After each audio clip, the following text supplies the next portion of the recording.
Okay, that's good. And you see in the replay. All right, here we go. Yeah, let's try it.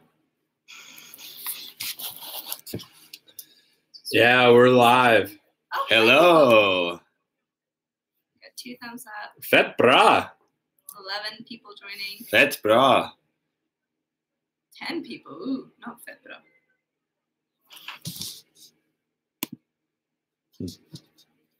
Yo. What's this one do?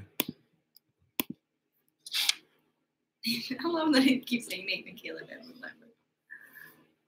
Hello, Nathan Lambert, Jordan Sipes, Chike, Brandon Sanders, Kyle Brubaker, Carrie Ann Bauer. Is there anybody else that's left to come? Abby Langlois, good. Nathan Lambert, Peter, come on, Peter. Brandon Sanders, Peter. Emma. Candace Myers, good to see you. Blake. Yo, is anybody on their phone doing this?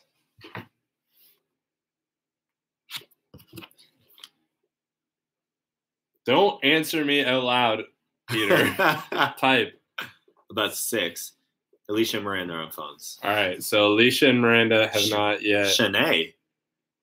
Who's Shanae? Chantal? Shanae is also present. Cool. So those on their phones, could somebody, Renee, Emily, and Julie, they're all on their phones. So I'm not seeing any of their comments. So Are they using someone else's account? Yeah. Okay. So, Chike, you weren't using your phone.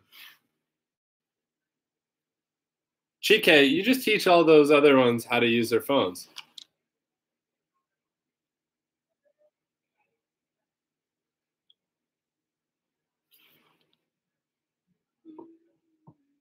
People on their phones are trying to figure out commenting. Chike knows stuff.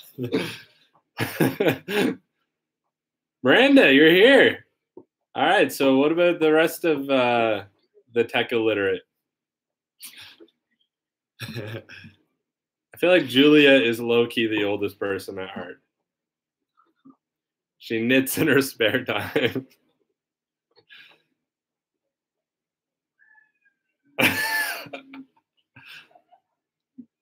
Alicia is on too. All right. Perfect. Renee's in. Good. Chike, look, you're teaching everybody. What a good leader.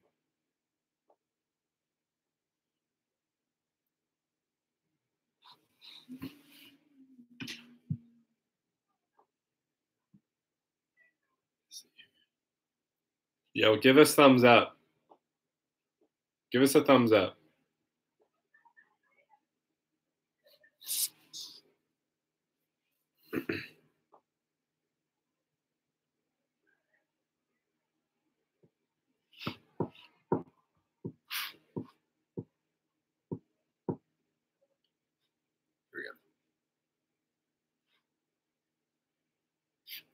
Look how slow it is.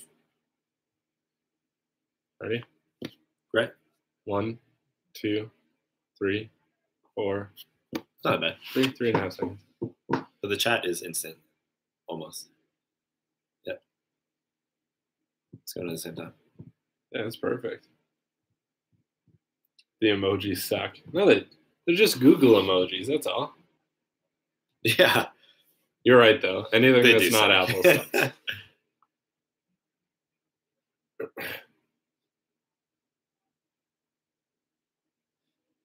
Quality auto. 720p. I give the emojis 1 out of 10. You could be an emoji reviewer, Jordan, on your YouTube channel. Captions. Playback speed. Oh, that's interesting. Even cardboard. Oh my gosh. Yes. You know what we're going to do. Yeah. As a gift to everybody. Christmas gift. Cardboard. Let's just cut them out ourselves and make them. We miss Emma. Where did Emma go? She's out there with you. Kyle Brubaker said much smoother streaming. No way. That's sick. We could get a VR camera in here. Yep.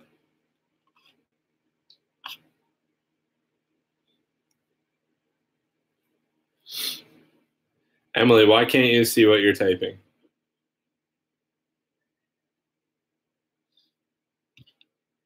Whoa.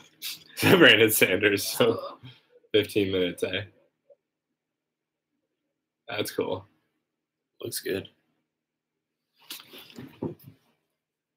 Emma, if you're on your phone, what's going on here? I give the birthday cake 9 out of 10. That's nice. Cool. Man, I am embarrassed with the tech literacy of our church right now.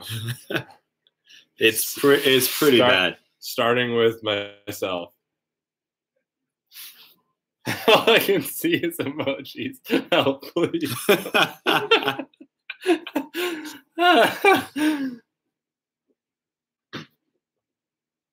Yo, someone kick Nathan off the team. Nobody has the authority to do that out there except for Emma. So Emma, you're on. quick, sign in your video. Get Nate out of there. We need IT to figure this out. We do. Jordan, save me. This is like freeze tag, and Nathan's always it. Is TK's middle name Harry? I think so. That's cool. Yo, Miranda Robbins just retracted a message. What? What did she say? What did she write? Okay, I think the consensus is start teaching. And But use their time out. Yes. We deleted it all by Slate Church. so far That's- people don't like it. For 300 No. seconds. Like that. Yeah. Alright, Am I right, everybody? Like, see, now I can talk to the other room. I was responding to you guys. Like it was on Skype or FaceTime. Moderator. We're good. I really Let's just wasn't go. thinking- Okay. Okay. Am I still hello? Emma's here too. Bye, everybody. So we're going to comment. We're going to comment, and then you're not going to say anything, except for we're going to treat it like a live video. So after we comment, don't just put annoying comments. It's like we're starting over. We're starting over, like we just signed into the live video. Perfect. All right, we're just waiting for everybody to sign in. Giving it a few seconds.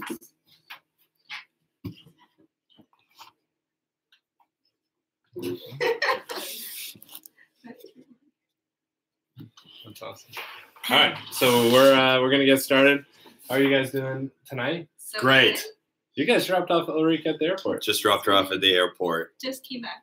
an hour and 20 minutes ago. So you We were in were Toronto. in the airport.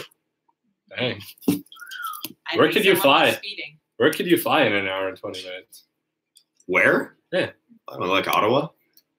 New York. You could fly to New York. Yeah. Think if you had to stayed in the airport and jumped on a plane, you could be in New York right now. That's crazy. Instead, you're here at TG3. Rather Way be better. here. Way better. Way better. All right. Well, we're. I'm just gonna pull this up. Looks awesome. We're just gathering our notes here. So really excited for TG3. Last TG3. We're gonna do a little bit of So a cool. teaching here. Why don't we start off with 2 questions? First 2 questions that come in, we're going to answer. It doesn't even have to be the best questions. We're just going to answer the first 2. Whatever it is. Whatever your questions are. Get in your questions.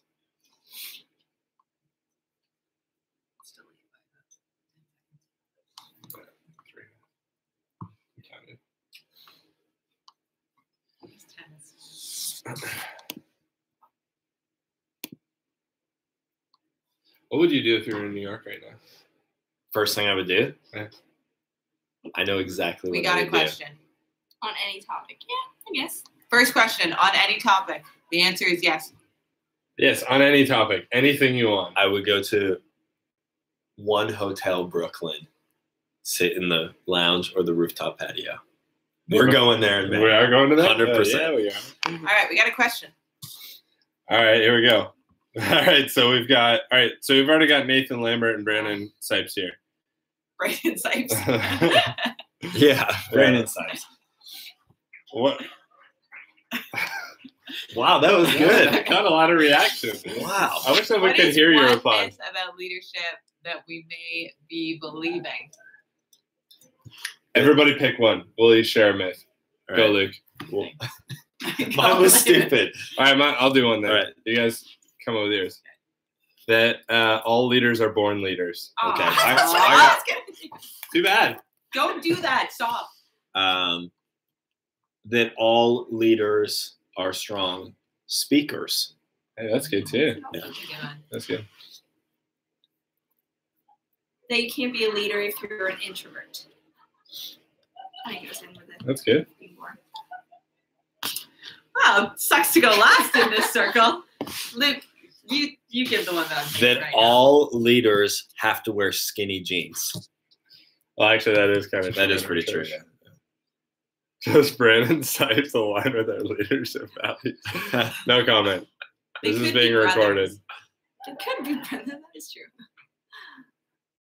Favorite foods? You do you, but it might not Favorite be food. on this team. That's a good one. Oh. Brandon, what's your favorite My food? favorite foods? Yeah. My favorite food. Start with Victoria. She probably has it. Oh, I can't. It's too hard It's for me. Killing my darlings. I can't do it. I like salmon a lot. Okay. Salmon.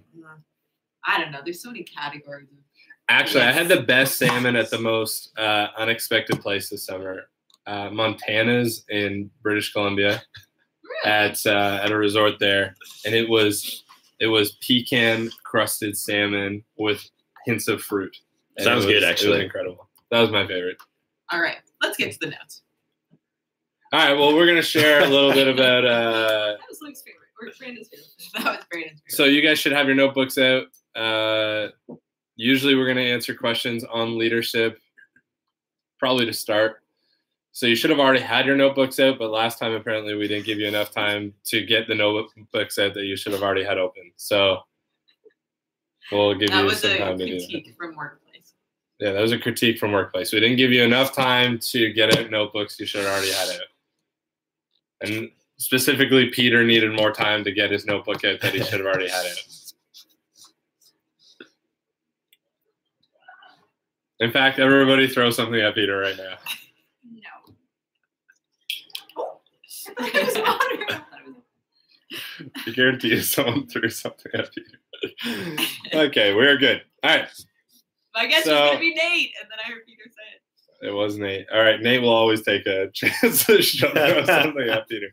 Okay, so we're going to do a little bit of teaching here. We'll each just take one. Sounds great. Yeah.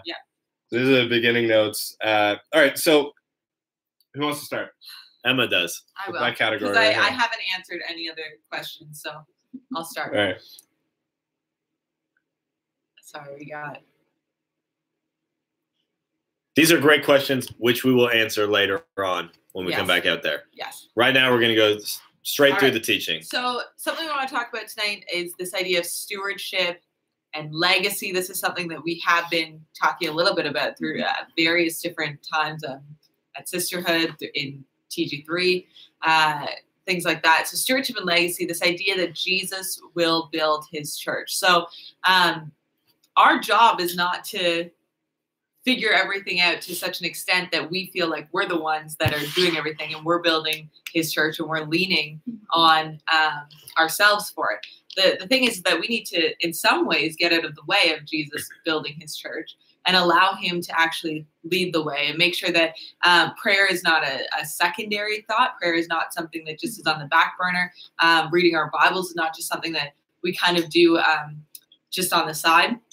But it's actually like on the forefront of making decisions, of leading, of thinking through things, making sure that we're asking Jesus to continue building his church and getting out of the way of that. And this idea of constantly falling forward. So this is the piece of stewardship. This is the piece of legacy of being able to fall forward when you're messing up, when you're doing things wrong, you're falling forward. Like right now. Like right now. Failing. This is a good example of what it means to fall forward. Fail forward. Fail forward. I read that wrong, guys.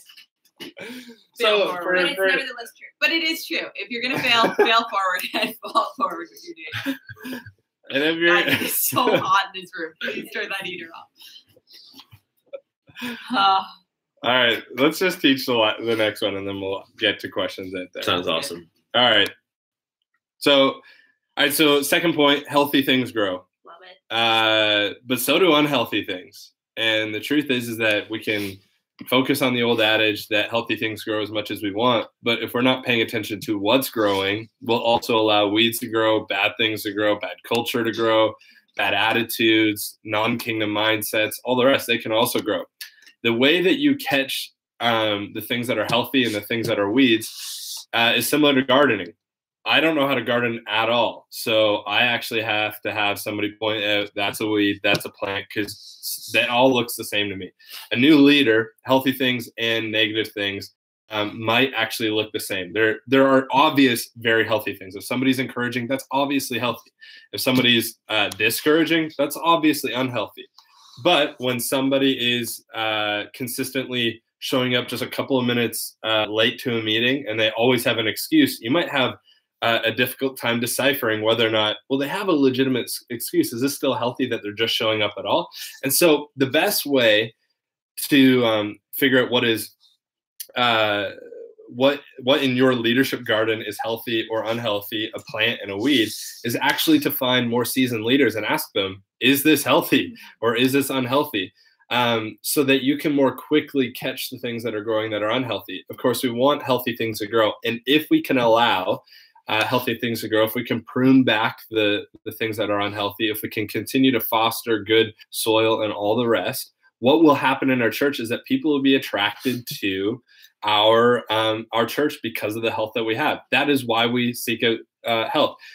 People on vacation will go search out gardens, like botanical gardens, to go visit. They do not seek out the underpass of a highway where weeds are growing to just kind of set up camp and allow their kids to enjoy the weeds. No, we go to places that are groomed well, healthy, and that's where we flock to. So we want to make sure that we're creating a leadership team that is healthy. That's right. And in order to do that, really, it requires everybody to let go of their ego, right? Mm-hmm. Let go of your ego. And make sure you fall forward. And fall forward when you do it. But the thing is, ego is the number one thing that will stand in the way of moving forward. Honestly, it is.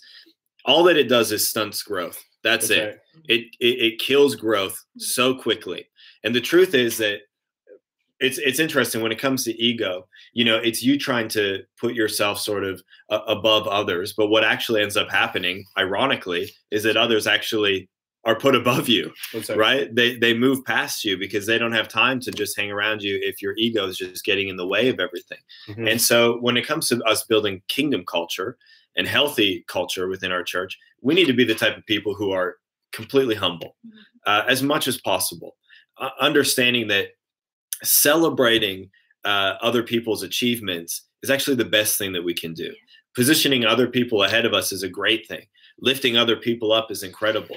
Ego tries to suppress all of those kinds of things. That's ego right. tries to suppress encouragement. It tries to suppress, you know, us allowing other people to grow in their own gifts. And it's it's a really difficult thing. So we need to make sure that there's no room for ego at all. And when it comes to us also building kingdom culture and this idea that healthy things grow, we also need to make sure that we're not just focused on doing a good thing, but we also focus on doing the right thing. That's right. And oftentimes the right thing will actually become the great thing. Mm-hmm. I think a lot of people will get stuck saying that's good enough. And of course, we all know that good enough is the biggest enemy to great.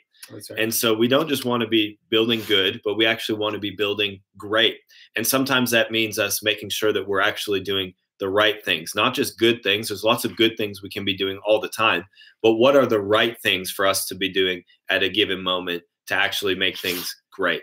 So I think that's important as well in terms of just this idea of building healthy culture, making sure that healthy things grow.